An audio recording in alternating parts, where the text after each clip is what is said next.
Ito ang DWJE 88.1 FM Radyo Pangasinan. Paborito.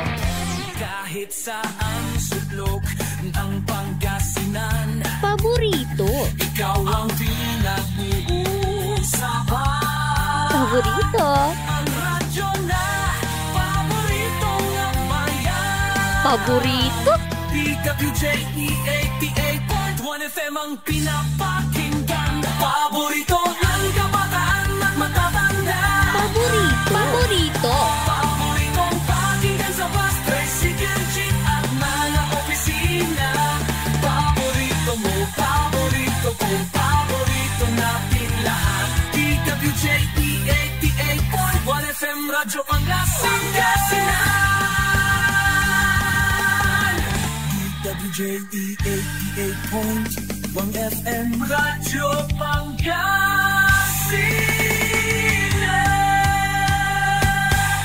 Paborito. Ang susunod na programa ay rated GP. GP? Ano yun? Garantisadong pampaborito! Mga nakalap na impormasyon, balita sa taong bayan, pagsiyasat sa mga kwentong may pinanggagalingan, paghimay ng mga isyu at detalye na bumubuo ng pampublikong usapin, eksaktong impormasyon, detalyadong balita, komprehensibong diskursyon ng mga isyu at mga matalinong paghimay sa mga usapin. Ito ang Aligwas Pangasinan Ilocano. Balita, talakayan at serbisyo publiko sa radyo. Aligwas Pangasinan Ilocano. Samahan ang maestro ng balita at impormasyon na si Jonathan Ortega. Aligwas Pangasinan Ilocano. Lunes hanggang Biyernes, alas 5 hanggang alas 6:30 ng gabi. Dito lamang sa DWJE 88.1 FM Radyo Pangasinan. Aligwas Pangasinan Ilocano. Narito na si kapaboritong Jonathan Ortega. Maligwas ang araw Pangasinan. Muli po nagbabalik ang programa ang maghahatid po sa inyo ng mga importanteng impormasyon at mga maiinit na balita at issue na dito nyo po maririnig sa programang API. Aligwas Pangasinan Ilocano Reload. At syempre makakasama nyo po ako mula alas 5 ng hapon hanggang alas 6 ng gabi. Ako po ang inyong public servant sa radyo, Jonathan Rosario Ortega. At syempre kasama rin natin sa ating technical control ngayong araw ang aking co-pilot. Walang iba kundi si sound engineer Dennis Palaganas. Good afternoon, Det.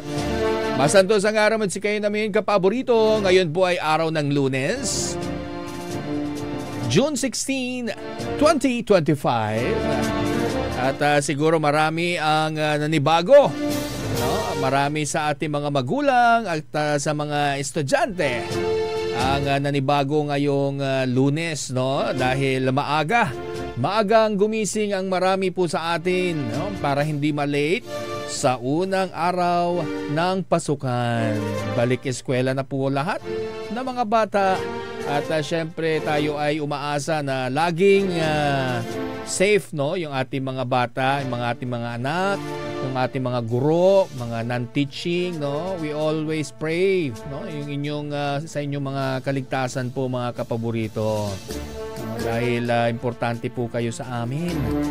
At syempre huwag niyong kakalimutan, magdala lagi ng pananggalang sa ulan. Dahil ang bilis magbago ng panahon ngayon, mga kapaborito. Ngayon, ang araw-araw, maya-maya, umuulan na. So, ganun kabilis magbago ang isip ng panahon natin. No? Ayaw ko magkumpara sa dahil baka mamaya masita tayo, no? Mabash tayo dito, mga kapaborito. Ganyan talaga ang panahon ngayon. Partly meron tayong meron tayong contribution diyan, no, yung global warming. Kaya sana magbago na tayo sa ating mga old ways para yung ating mga future generation, mga kapaborito, ay matamasa pa nila yung napakagandang mga tanawin, napakalinis na kapaligiran, no? At mabangong simoy ng hangin. Yan yung mga gusto nating iwan sa ating mga kaapu-apuhan, no? Hindi man tayo maging isang world boxing champion o kaya ay maging isang NBA player, no? Pero siguraduhin natin na tayo naman ay mag-iiwan ng isang legacy sa ating mga pamilya, di ba? Sa ating mga kaapu-apuhan, sa mga susunod na henerasyon, ang matamasa nila, no? Isang malinis na kapaligiran at maayos na komunidad. Yan na naman yun, no? At least meron tayong purpose in life, mga kapaborito. Uy, gumit na ako.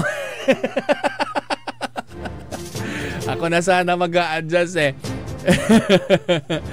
Yan. Siyempre, ganyan talaga. Minsan pag nasa gilid, kailangan igit na. Napansin mo ba? Gumaganito na ako kaso parang ang layo. Yan. GV tayo mga kapaborito. Lunes na Lunes na dapat kailangan smiling face kayo dyan. O, at kanina siyempre galing din tayo sa Malasiki. No? At naging witness tayo sa panunumpa, no, ni Mayor Alfie Soriano. At very bold, no, yung mga pronouncements niya kanina. At tayo naman ay natutuwa dahil napakarami po niyang planong pagbabago dyan po sa bayan ng Malasiki. And may mga nakausap din ako mga importanteng tao dyan, ano, at na-shook nga ako. Eh, syempre, di ba? Kasama ko na pala sa lamesa. Hi, hello kay Commodore Ver, no? At ang kanyang may bahay. At nakausap natin sila at nakakwentuhan, no, tungkol po sa bayan ng Malasiki at yung mga nais po nilang ipatupad na mga plano, no? At bilang isang anak daw ng Malasiki, o yan, Deta, mga anak ng Malasiki, gusto daw nilang makilala, no, ang bayan ng Malasiki. Kaya sabi ko naman, kailangan maghanap tayo ng paraan, no, kung paano ipapakilala sa mundo o sa Pilipinas ang bayan ng Malasiki. Kasi yung Mango Bamboo Det nasa San Carlos Lawa. Kasi ang alam ko dati is bamboo basket ang Malasiki. O hindi naman pwedeng 101 ways to cook yung bamboo basket. So kailangan maghanap tayo ng mga paraan, ano. Mas maganda yung mga edible na produkto ng Malasiki. At yun yung i-research ngayon dyan para, di ba, masaya ang taunang piyesta. At malapit na palang piyesta nyo dit sa bayan, no? January daw. January ba? So they still have 6 months to go. At yun yung mga pinagpaplanuhan po nila. At tayo naman ay na-amaze, no, kay Mayor Alfie Soriano dahil sa kanyang panunumpa sa dulo, sabi niya sa wakas, no, nanalo din daw siya. Kasi yan yung old adage na sinasabi nila, try and try until you succeed, di ba? Huwag kayong hihinto, mga kapaborito, no, sa inyong mga hangarin, lalo kung mabuti ang inyong hangarin na makapagsilbi sa taong bayan. I am sure hindi naman kayo mabibigo. Siguro nakailang beses din na tumakbo bilang alkalde, no, si Mayor Alfie. At noong 2019 nga ay pinalad po siya bilang vice mayor. At ngayon naman ay tinangka niya ulit na lumaban bilang alkalde. At siya naman po ay, di ba, sinwerte. Hindi lang sinwerte, talagang panahon niya na talaga.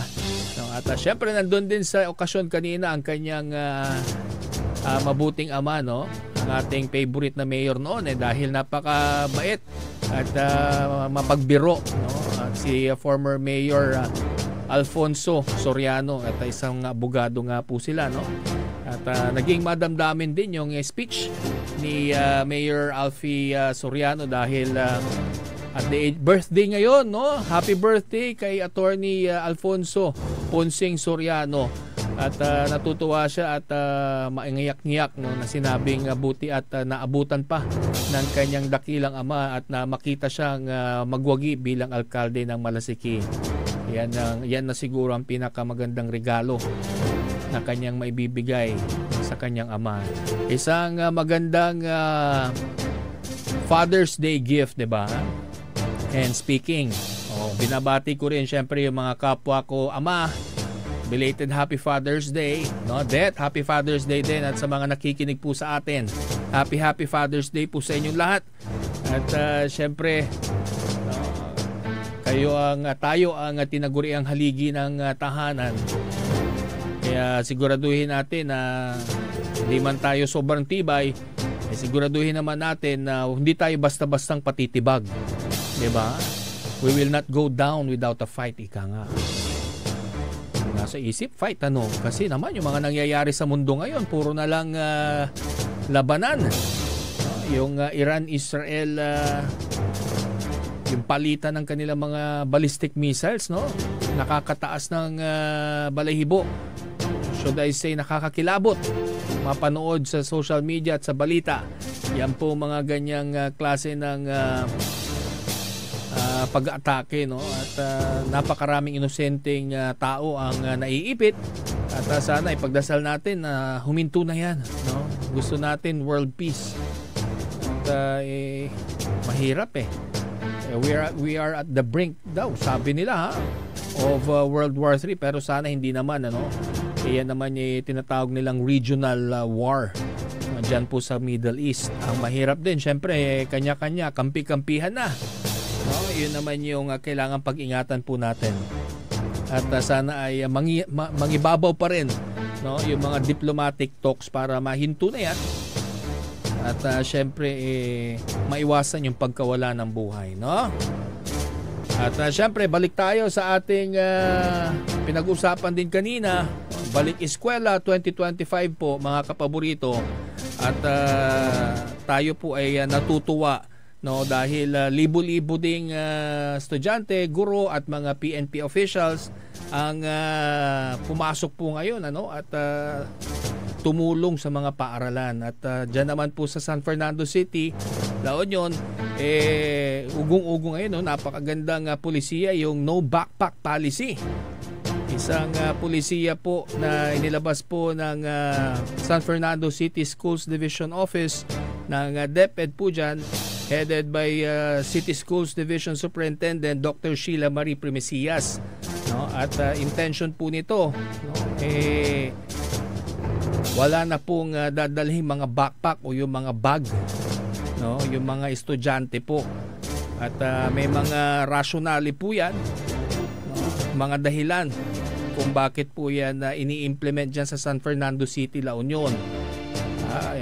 Sa San Fernando City Schools Division lamang po ito, hindi po ito pangkalahatan ng DepEd, no? Mamaya po makakausap po natin sa linya ng telepono si Dr. Sheila Marie Primesias, ang ating pong City Schools Division Superintendent ng San Fernando City Schools Division DepEd, no? Sila po yung makakapagbigay po ng kaliwanagan regarding po dito sa inilabas nilang no backpack policy. At alam nyo, naglabas na rin po sila ng mga clarificatory memorandum tungkol po dito sa implementation. Ano ba yung rationale behind, no? Kung bakit po sila nagpalabas ng no backpack policy. At nabanggit ko nga, isa itong landmark policy, no? At marami ang tumaas ang kilay no, dahil dito sa pulisiya na ito.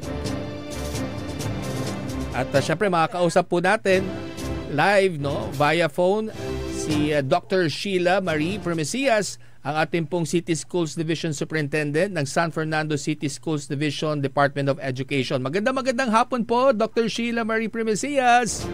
Yes, good afternoon, Jonathan. At napakaganda talaga ng hapon kasi nakausap na naman kita ngayon. Kayo talaga, ma'am. Magandang hapon sa lahat ng mga viewers mo. Hi, hello ma'am. At syempre, June 16, start of a new day, of a new beginning, ika nga. At kamusta naman po ang first day of classes dyan po sa San Fernando City? Dito sa City of San Fernando, SDO, San Fernando City, ano, napakaganda. Nakita ko sa, alam mo kasi nakamonitor ako sa mga FB page, saka website ng mga schools kasi doon natin sila pinagpo-post. At mga DO personnel natin ay nakamonitor din sila, pumunta sila doon. And we did well. ang ganda ng pinaka-opening ng June 16 ngayon sa amin. I see, ma'am, no? At syempre, I'm hoping na lahat po ng estudyante ay nakauwi na rin safely at lahat din ng mga teachers at non-teaching personnel ay masaya sa unang araw. Yeah, ramdam naman natin na masaya sila. Excited yung mga bata, syempre, no? Ilang buwan din silang nasa bahay. Tapos ngayon nga, na gusto rin nating iparamdam sa kanila that in the school, in our schools, they are safe. At makikita naman natin ang preparations ng iba't ibang school head, ang mga teachers. Talagang kita mo, malinis na yung mga schools. Oo nga po. Ready na sila talaga. Ayun. At syempre, isa sa mga purpose natin, ma'am, kung bakit po ako tumawag po sa inyo ngayon, ay ito pong isang landmark policy kung ituring ko. Ito pong no backpack policy na ini-issue po ninyo dyan po sa City of San Fernando. No? At pwede nyo po ba kami bigyan ng kaliwanagan kung ano po ba yung mga nilalaman itong no backpack policy at tila parang may mga tumataas ang kilay tungkol dito? Parang ganun pala yung impact. Hindi ko rin akalain na ganun yung impact no. But akala ko napakasimpleng release ng memo lang, pero sa iba pala ay matindi yung dating. Maybe because of the title itself that no.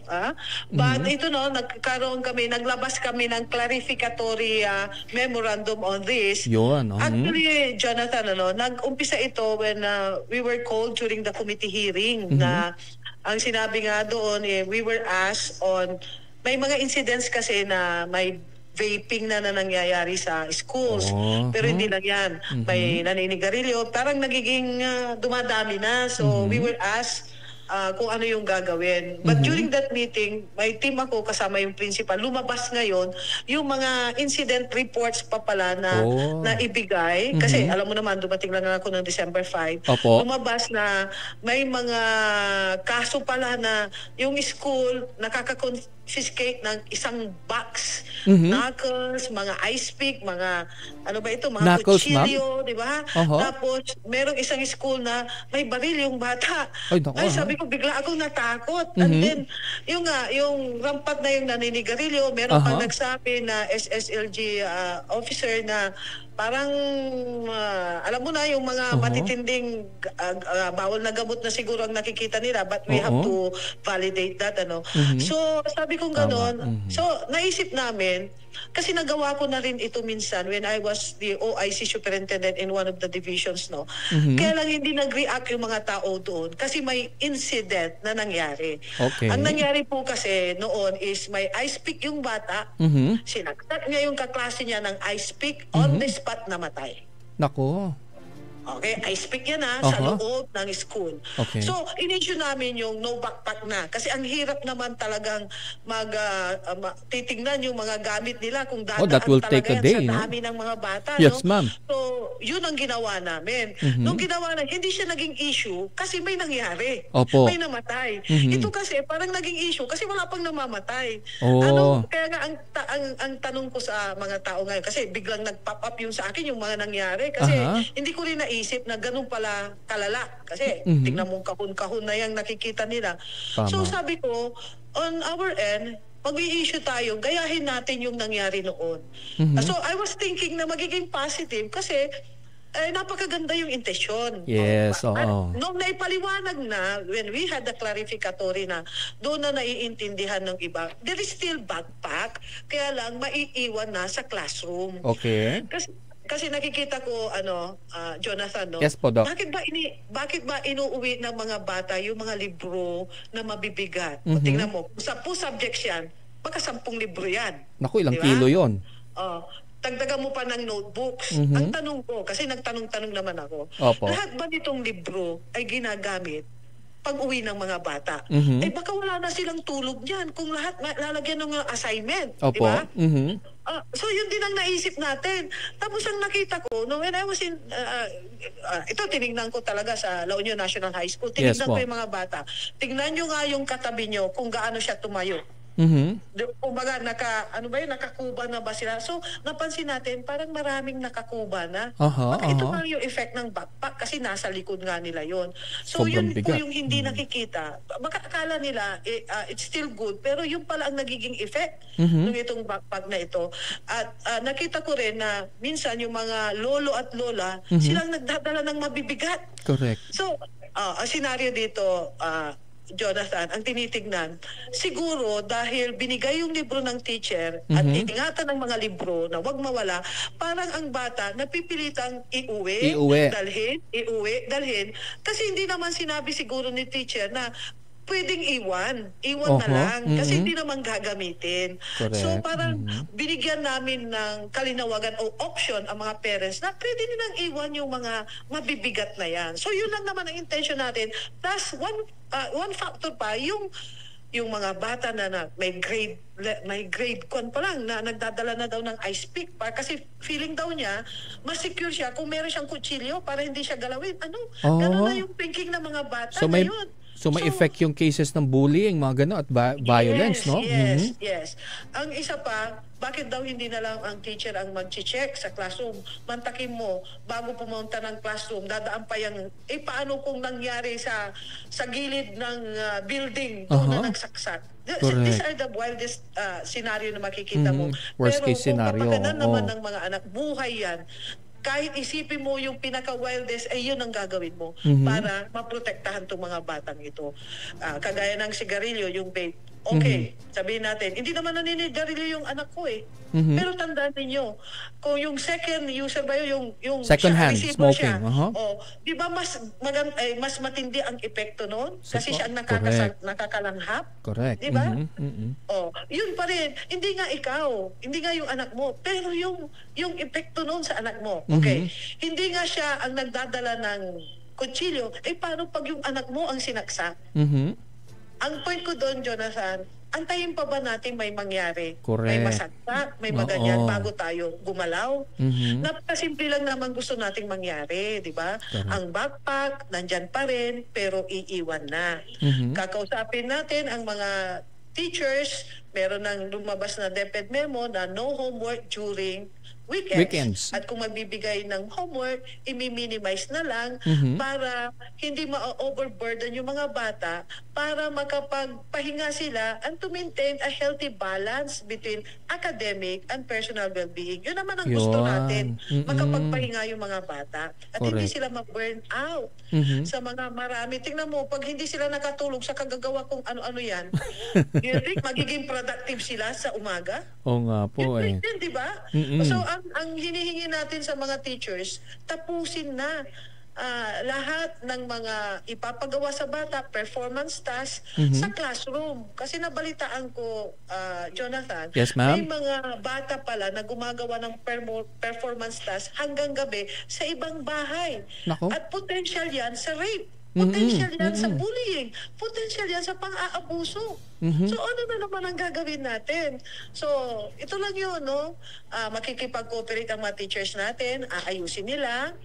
Dapat hanggang dito lang yung mga assignments. Kung hindi naman nakikita niya na natapos na niya yung topic for the day kahit wala na sigurong assignment, no? At yung performance task kung pwedeng gawin na sa school, hindi na sa bahay o hindi na sa kung saan nagpupunta yung mga bata. So yun naman ang i-appeal natin sa mga teachers natin. Yung balansihin, ayusin kung paano sila magturo para hindi ma-overburden yung mga bata. Second, yung mga magulang, intindihin nila, hindi ko sinabing wala ng backpack, meron pa rin, kaya lang walang backpack na uwi kasi yung security nga kung pwede maging transparent na maliit na bag, which is nakita rin natin sa ibang bansa na yun ang ginagawa na ngayon. Opo, parang sa Canada ganun din, ma'am, ano? Yes. Nakita natin siguro hindi naman nila gagawin yun kung walang insidensya nangyari. Sabihin natin may isang namatay, buhay pa rin yun. Correct. Buhay pa rin yun. At yung sinasabi nilang magkakagastos sila, baka nga magiging wala na silang gastos na malaki dahil ang inaano natin yung transparent. Siguro ano na rin, kung may mga alumni, mga stakeholders na magbibigay, mag-iisip na sila ngayon. Baka ito na lang transparent ang ibibigay, hindi na yung bag na hindi nakikita. Oo nga. So ang sinasabi natin dito ngayon, Dr. Sheila, is may precedent po, no? May nangyari before, no? Kaya ayaw po nating maulit muli 'yon at hindi na natin hihintayin, no, na may mangyaring muli at sakalang tayo aaksyon dahil that will always fall down sa inyo pong responsibility rin, 'di ba, ma'am? Exactly. Kaya nga yung sinasabi ko, may isa pa akong nakita na during my time, sinuntok siya, nabigla kami, namatay on the spot. Yung pala, knuckles yun. So, parang sa mga... ang point ko dito, Kuan, wag na nating antayin na may mangyari pa. Correct. Sabi ko nga, ako, hindi lang tumatayo bilang schools division superintendent, tumatayo rin ako bilang ina. Correct. And I want the best for my children. I want a safe environment. I want na alam ko na secure yung anak ko dahil may ginagawa ang mga nasa eskwelahan, may ginagawa ang division office. Correct, no? At syempre, as always, prevention is better than cure, sabi nga nila. Exactly, Jonathan. Exactly. So, yung nga lang ang ginagawa. Hindi maintindihan ng iba. Ito lang masasabi ko, no? I have done my part as the superintendent. Nagbigay ako ng instruction, pagpapaliwanag, at sinasabi ko na magtulungan tayo ng lahat. Kung hindi man sumunod yung mga iba, sila yung mananagot ngayon. Kasi I've done my part. Yung due diligence na sinasabi, hindi nangyari. Kasi hindi natin tinignan yung mga posibilidad na magiging hadla o magiging makakasama sa mga bata. Andiyan na nilay down ko na lahat eh. Opo. Pero medyo matigas pa ang ulo natin. Lagi ko sinasabi, no? I've done my part as the superintendent, no? Nasa kanila na ang bola kung paano. Correct. Kaya kung may nangyari man, ay hindi na siguro ako masisisi, Jonathan, no? Dahil nagawa ko na yung part ko. Hindi lang SDS, kundi bilang isa ng ina rin. At syempre, ma'am, 'di ba, since advocacy niyo talaga yung mapanatiling safe and secure yung mga bata and yung ating mga teachers. Dahil dito lang sa meron tayong sagip. Actually, naka-lodge yan sa pinaka-mother project namin, yung Bantay Paaralan, Ligtas Kabataan. Bantay From the word Paaralan. itself, Bantay Paaralan, Ligtas Kabataan. We have one there, mabuti na sabi mo, yung installation ng CCTV. Oh, yun. Hindi lang sa labas, pati sa classroom na. Inside the classroom, yung pinaka-project namin ngayon. Maganda yun. Dahil ang gusto natin, maiwasan yung bullying. Lumabas man si teacher, may makita tayong may nangyayari, takbo ka agad si teacher dahil nga may CCTV na tayo. Meron din tayong paglagay ng pedestrian lane. Pati yan ginawa po natin para yung tamang tawiran at wala nang aksidenteng mangyayari. And we are mobilizing also Barangay Tanos. Makikita mo sa mga schools dito sa San Fernando, minobilize namin ang Barangay Tanos. At very happy kami dahil nandyan nga sila. And of course, the police presence. Nandyan na ang mga police natin. Ako'y nakipag-usap sa ating hepe na sana gawin ito kasi may mga reports na ganito. At willing ang ating kapulisan na tumulong. Nagustuhan niya yung no backpack policy at maging transparent para mas maging madali ang pag-secure nila or pagtingin sa safety ng mga bata. Ito pong no backpack policy, ma'am, did this catch yung pong attention na ng DepEd National Head Office? Kasi natawagan tayo at nagbigay ako ng explanation na napakaganda po yung at napakaganda yung ating advokasya, napakaganda yung proyekto at hindi yan mangyayari kung walang incidents na nangyari. Maganda kung ma-implement yan sa buong Pilipinas mo, di ba? Napakaganda, pero ang sinabi ko nga sa San Fernando, kinraf yung memorandum, akala nila buong DepEd na. But nakikita naman natin na siguro nangyayari rin sa iba. Kaya lang wala lang yung my political will to do this. Correct. Siguro dahil talagang isinapuso ko yung pagiging ina. Kaya talagang sabi ko, wag na nating antayin na may mangyari. Yun.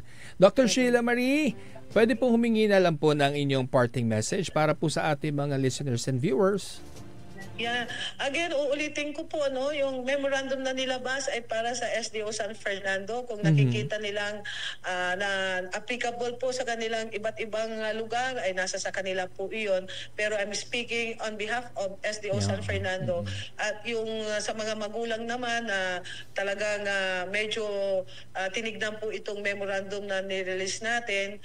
Unang-una, wala po tayong hinangad kundi kabutihan ng kanilang mga anak. Yan po yung promise ko ng pagdating ko, pupunta ako dito, na hindi lang bilang superintendent, bilang ina din, na ang tunay na hangarin ko ay yung totoong pagmamahal at totoong serbisyo at tunay na pagmamahal. Ayan, coming from our Dr. Sheila Marie Primicias. Nami-miss Yes, namin Jonathan. kayo, ha? miss na namin kayo, ma'am. Kaya nga, dapat mag-live din ako dyan sa iyong Opo. studio. O, Para ma'am. makita naman yung mukha ko, no? Oo, ma'am. Di bale, maganda yung picture niya dito na kinuha namin. Thank you, Jonathan. Salamat. Ma'am, thank you At very anyway, much, I would sa like to inyong time. Thank you sa pag-invite sa akin. At least na clearan tayo kung ano yung mga policies natin. Yes. Nag-release tayo ng Memorandum 322 Series 2025, yung clarificatory memorandum on no backpack policy. Yeah. Mas detalyado, mas makikita nila yung intention talaga. At bigyan lang kami ng time, ng pagkakataon na magampanan yung trabaho natin at may paliwanag ng mga guro. Pag nakita natin na maganda, bakit di natin diretso? Para sa Correct. mga bata naman to. At sana ito i-benchmark nila, ano, ma'am. Yes. Tama. Tama ka, Jonathan. Thank you very much po, ma'am, ha? Yeah. For your time. Yeah, God bless you tama, po. tama. Thank you. Tama. Yeah. Yes, Jonathan. Maraming salamat sa mga viewers mo. Magandang hapon sa inyong lahat. Good afternoon po. Thank you, ma'am. Okay. Yan po, nakakausap po natin mismo, no, si Dr. Sheila Marie Primicias, ang ating pong City Schools Division Superintendent ng City of San Fernando City Schools Division, no, ng ating Department of Education. At ito pong no backpack policy, ulitin ko lamang po, ay solely for San Fernando City, no. At bagamat ito ay nagme-make rounds na rin at napag-uusapan, no, at maganda na mapag-usapan nito dahil alam nyo, yung mga president yan, yung mga nangyari before, no, yun yung naging dahilan kung bakit po in-implement itong no backpack policies, no, dahil gaya nga ng narinig nyo kay Dr. Sheila, no, may mga cases, no, ng violence, no, mga isolated cases lamang, pero hindi na natin hihintayin pa, no, na may mangyaring ganyan ding insidente sa ating mga eskwelahan.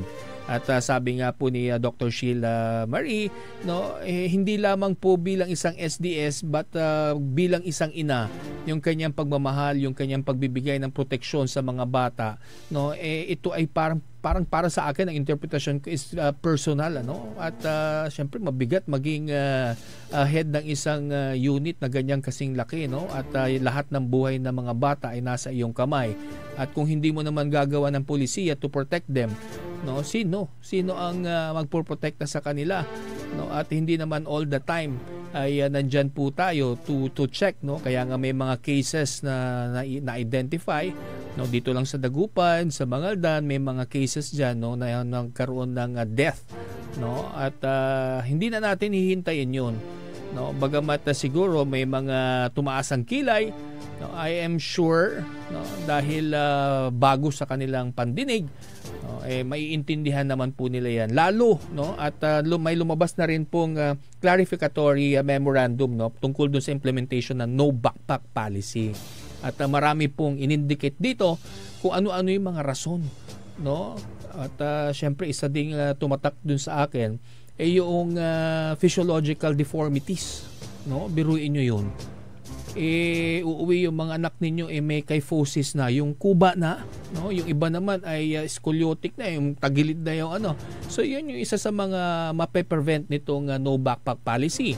At isa diyan pa mga notable na ano, yung mga vape, cigarettes, no, yung mga baril, mga patalim, 'di ba? Hindi natin basta-bastang ma-check yan sa mga bags, no? Kaya nga mga concealed yung mga yan. Ibig sabihin wala namang concealed na madaling makita, 'di ba? So yan ay nakatago. It's either sa mga compartments ng bag na yan. At maganda rin kung mayroong mga transparent na bag, mas maganda, no? At hindi naman porket ibig sabihin no backpack policy daw, hindi naman sila magdadala ng backpack, no? Hindi lang po nila iuuwi na, no, para maiwasan na rin kung ano man yung mga posible, no, na pwedeng mangyari in the future. At kung ako man ang tatanungin, mas gusto ko na nga yung ganun, di ba? At doon na sa locker yung mga gamit at syempre mababawasan din yung burden ng mga bata at tapusin na lahat ng mga schoolworks, no, diyan po yung mga task, mga performance task diyan sa eskwelahan, no, para pagdating po sa bahay makapagpahinga, makapag quality time with their parents, with their siblings, di ba? Para balansyado yung buhay ng bata. Ayan po mga kapaborito. Sana ay nabigyan tayo ng liwanag, no, tungkol doon sa no backpack policy. Again, ito po ay sa San Fernando City of La Union lamang po, ha. Hindi po ito sa pangkalahatan, no. Pero mas maganda kung tularan po yung mga ganitong measures, no, isang landmark policy para maproteksyonan ang ating mga anak. Oras natin, alas 5:36 na po ng hapon. Magbabalik po ang programang Aligwas, Pangasinan, Ilocano. Ang putak-putak ni Iren Balita. The trial of the impeachment of Vice President Sara Zimmerman Duterte now pending. I will do impartial justice according to the Constitution and laws of the Philippines. Ang putak-putak ni Iren Sunata. All I dream of is your eyes. Son, ang putak-putak ni Iren Impormasyon. Aya sa DWJE 88.1 FM Radyo Pangasinan. Paborito. We want you well, cause we care. Here at WellCare Diagnostic Center. Deserve mo ng best care, kaya dito ka na sa WellCare Diagnostic Center. We want you well, cause we care. Here at WellCare Diagnostic Center. Visit WellCare Diagnostic Center, located at the Pandan Town Center, Mapandan, Pangasinan. For reliable and top-notch healthcare services, you deserve the best care. WellCare Diagnostic Center. Mare! Kabigla ka naman, Mare, ha? Grabe, gimagana ka, ah. Mare, di mo sinabi na uwi ka pala ng San Carlos. Ay, oo. Namiss ko na kasi dito ang pamilya ko. Ito na palang San Carlos ngayon. Grabe, Mare. Ang laki na ng pinagbago. Siyempre naman, Mare, alam mo ba na dito sa syudad natin, malaki na talagang pagbabago. Mula sa mga infrastruktura, nandiyan na mga konkretong daan at mga bagong pasilidad. Wow! Meron din tayong trending na ayos, kalusugan karavan na nagbibigay ng libreng serbisyong medikal. Palipalitan, ha? Saka, nandiyan din ang mga programang pag-agrikultura para sa ating mga magsasaka. Ay, wow! At higit sa lahat, Maria, ang pagpapanatili ng peace and order ng ating syudad. Perfect! Di lang yan, binibigyan din ng halaga ang kapakanan ng lahat ng tao at pantay na karapatan sa mga serbisyo ng gobyerno. Grabe, Mare! Ang bongga na talaga ng San Carlos. Parang ayoko na bumalik sa ibang bansa. Oo, Mare. Kung ako sa'yo, dito ka na lang sa San Carlos. Dahil sa San Carlos, tunay na subok na ang serbisyong ayos. Mayor Julia Ayer Resuello po, kasama si Vice Mayor Jose Resbox Resuello at ang Sangguniang Panglungsod ay nandito upang umagapay at magserbisyo sa ating minamahal na syudad. San Carlos, maunlad, ligtas at maayos. Celebration! Staycation with family or an intimate moment with your special one. Merong perfect na venue yan sa Mapandan. Cora's Manor and Garden. Magmalamay-ari ng mansyon at this magnificent enclave place here at Cora's Manor and Garden. Carry out any occasion sa kanilang garden cafe or party at their poolside. Have a sing-along at their music room. Relax at their room accommodation or enjoy a private time with someone. Sa kanilang Cabana A, kung saan may private outdoor jacuzzi kayo in an enclosed place. Enjoy great food, warmly welcoming staff, exceptional accommodations, and relaxing scenery at Cora's Manor and Garden. Whatever it is, Cora's Manor and Garden is the perfect place to be. Visit them at Barangay Pias, Mapandan, Pangasinan, or call them at 0945-800-7074. Experience a special moment, how it should be at Cora's Manor and Garden. Mas pinalakas, mas pinatindi, mas pakikinggan. Serving Pangasinan through music, news, and information. Ito ang DWJE 88.1 FM Radyo Pangasinan. Diyan Pangasinan, walay saksa kaya radio station ya iiyag na saray Pangasinense. Diyan Aguilar, Paborito! Basista, Paborito. Binmale, Paborito. Bugalyon, Paborito! Labrador. Paborito. Lingayen. Paborito. Mga tarem. Paborito. Jet Orbis Tondo. Paborito. Aya, 88.1 Radyo Pangasinan. Paborito ng kabataan at matatanda. Paboritong pakinggan sa bus, tricycle, jeep at mga opisina. Paborito mo, paborito ko, paborito nating lahat. DWJ 88.1 FM Radyo Pangasinan. DWJ 88.1 FM Radyo Pangasinan.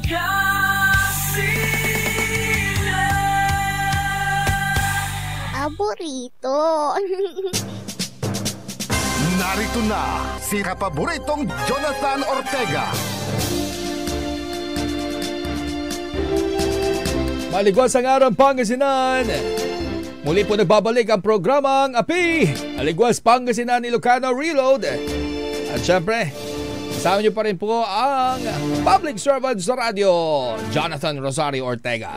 Kasama ko rin sa ating technical control, si sound engineer Dennis Palaganas. At syempre sa lahat po ng mga ama, daddy, papa, pudra, belated Happy Father's Day po sa inyong lahat. At siyempre, sana ay napasaya kayo ng inyong mga anak, inyong mga asawa. At kahit sa simpleng selebrasyon, simpleng I love you, di ba? Sa simpleng text na may lamang very thoughtful message, alam nyo yung mga tatay, mababaw lang naman kami. Di ba? No? Simple lang ang kaligayahan namin. Masabihan ka lang ng I love you, thank you, okay na yun. Hindi naman kami naghahangad ng maraming regalo or whatsoever. Pero ako naranasan ko rin na gano'n, yung makatanggap ng flower. Ganon pala yung pakiramdam ng ano. Kaya pala yung ating mga kababaihan gustong-gusto nakakatanggap ng flower. Dahil merong certain feeling, elation, no? Masaya. At syempre, sabi ko nga din, di ba? Lumalabas naman dyan, instead of flowers, yung iba hinihingi, bigas na lang. O nga, mas maganda kung bigas na lang. Ano? Di ba mga kapaborito? At syempre, dun sa mga bumati sa atin, sa inyong lingkod, maraming salamat po sa ating mga kaibigan, kapamilya, kapaborito, kaanak sa abroad. Maraming salamat. Happy Father's Day din po sa inyo.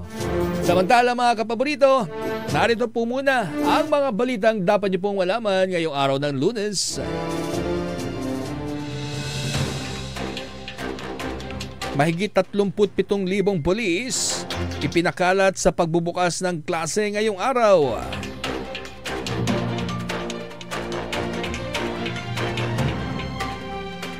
DOH tiniyak na under control ang mga kaso ng MPOX sa bansa.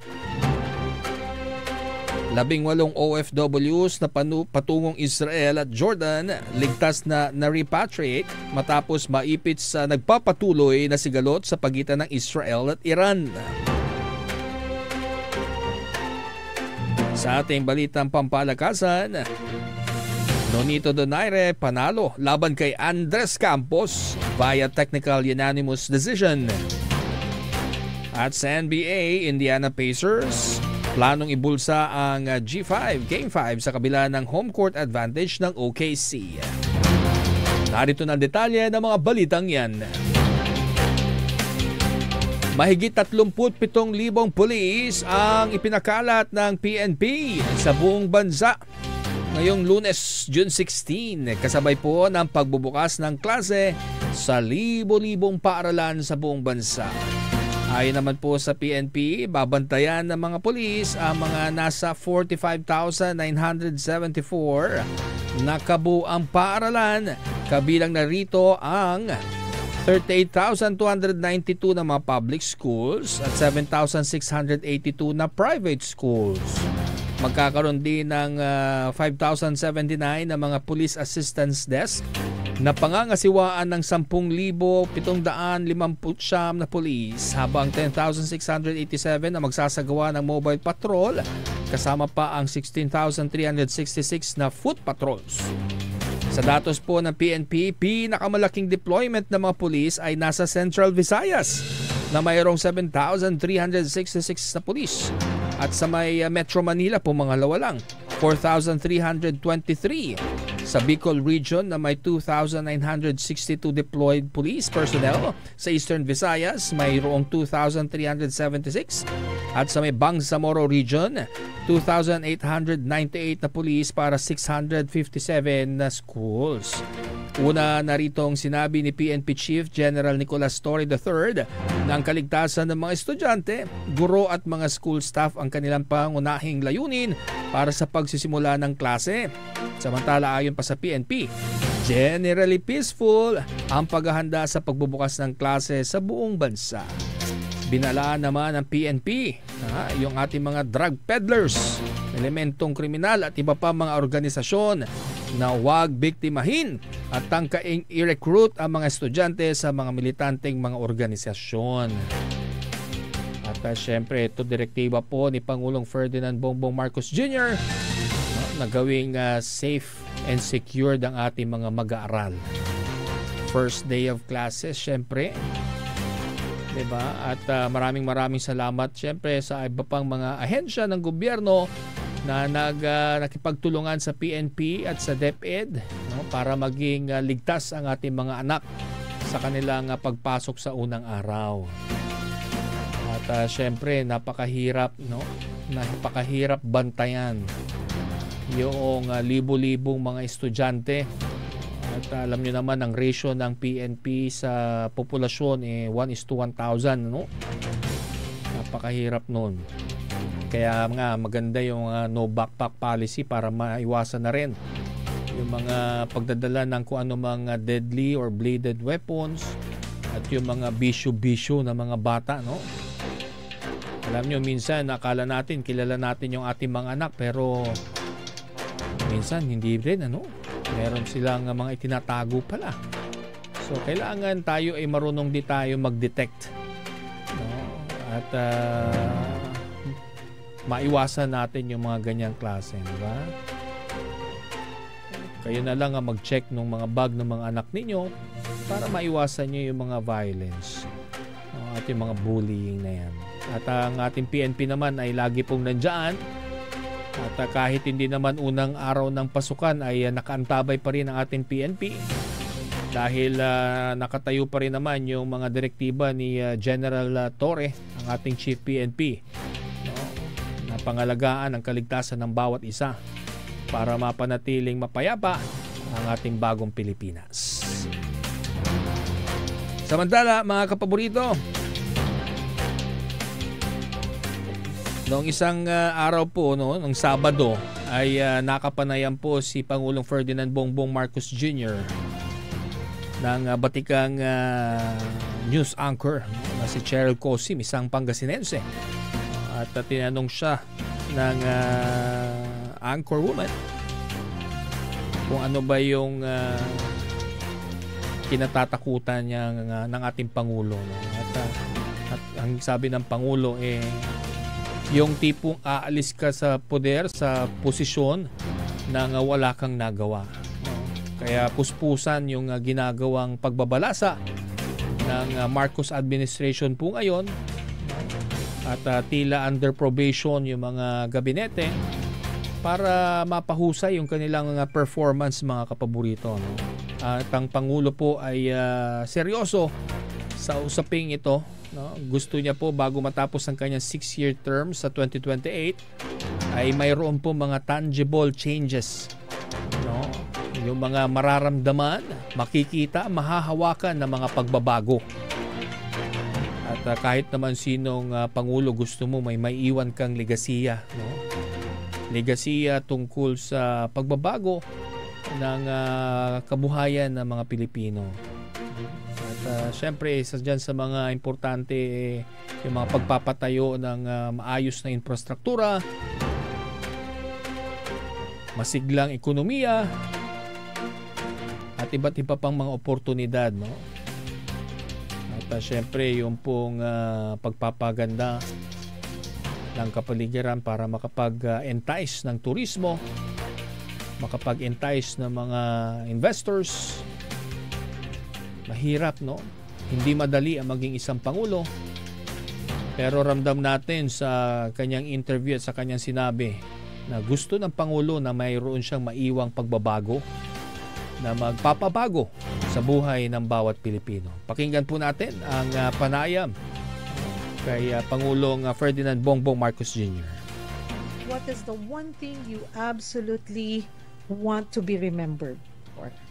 We made a change for the better. This has been my guide in all the positions I've taken. The worst thing that can happen is umupo ka doon sa posisyon mo na nagsilbi ka, umalis ka, walang pinagbago. So I absolutely insist that in 2028, when I leave this office, there are significant and tangible changes for the better in the life of each Filipino. Ayan po ang naging panayam at mensahe ni Pangulong Ferdinand Bongbong Marcos Jr. At naramdam natin yung kanyang sinseridad at nais niya po magkaroon ng pagbabago. At sa pamamagitan po ng mga proyekto, makapaghatid ng mga magagandang serbisyo sa tao. At tayo naman syempre as a citizen, gawin natin yung atin pong responsibilidad bilang isang citizen, yung ating mga obligasyon sa pagbabayad ng buwis, gawin po natin. Yan po ang ating tulong sa ating bansa, At tayo naman ay magpapatuloy na magdarasal at umaasa na magkakaroon ng katuparan ng lahat po ng kahilingan at plano ni Pangulong Ferdinand Bongbong Marcos Jr. Samantala, sa balitang pangkalusugan, tinayak po ng Department of Health na kontrolado ng ahensya ang pagtaas ng kaso ng monkeypox. Sa kabila yan ng muling pagsipa ng bilang nito sa ilang pong mga lugar.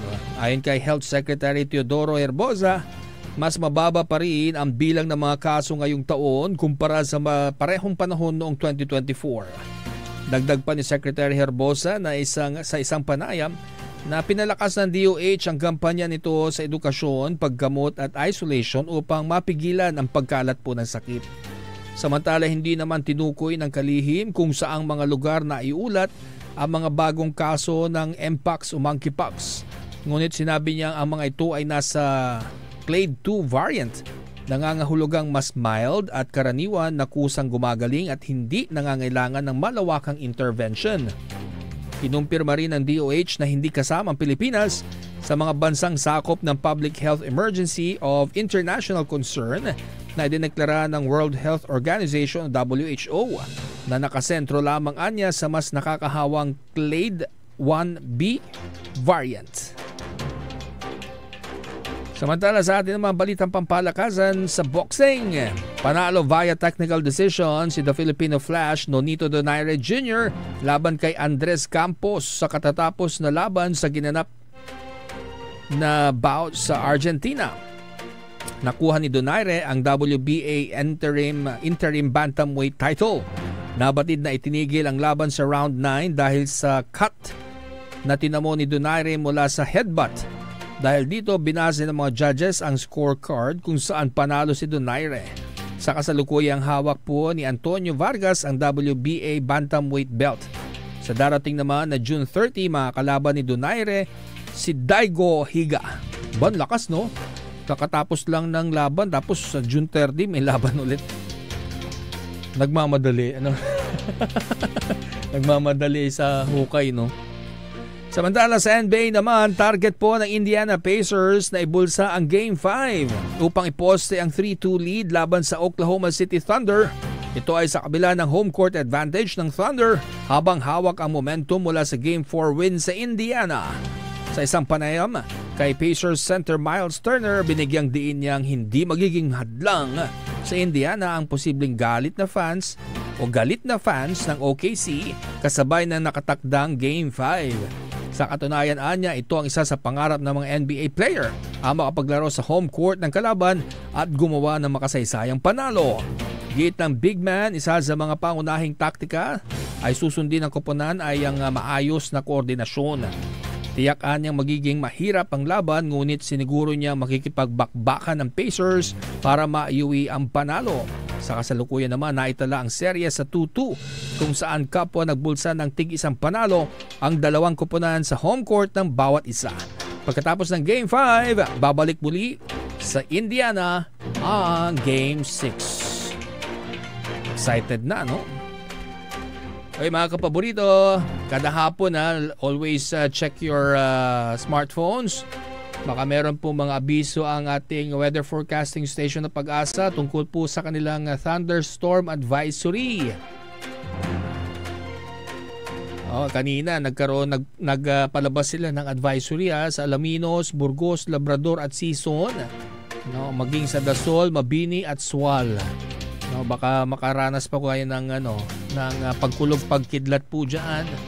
Kaya lagi po tayo mag-iingat para hindi po tayo mabiktima.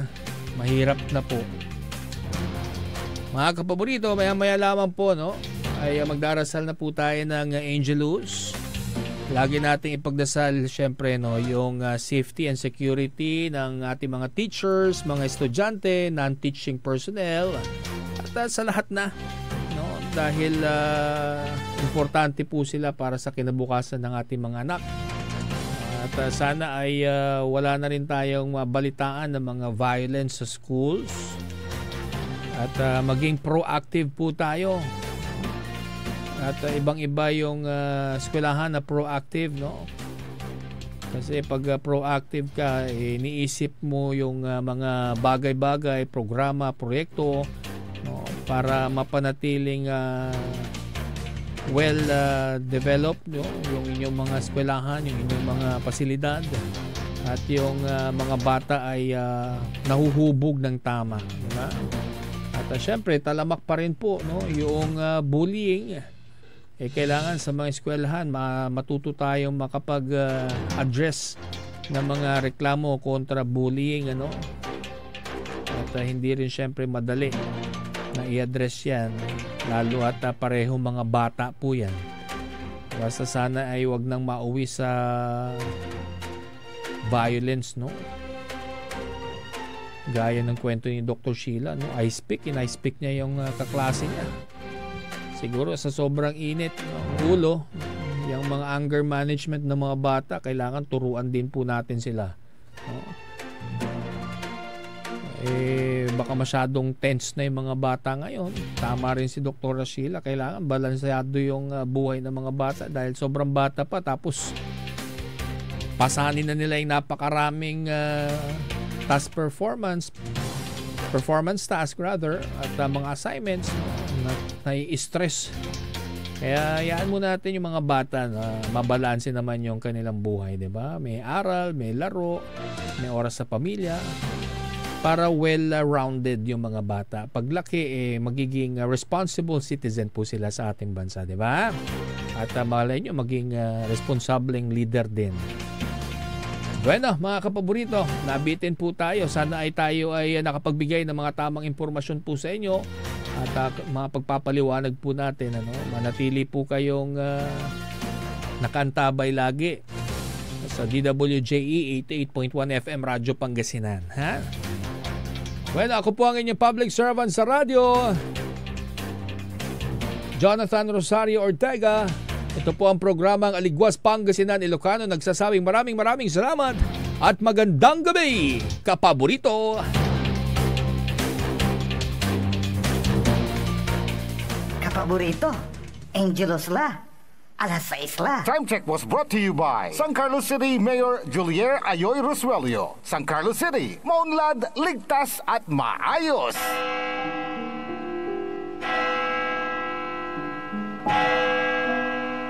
Magandang gabi sa inyong lahat.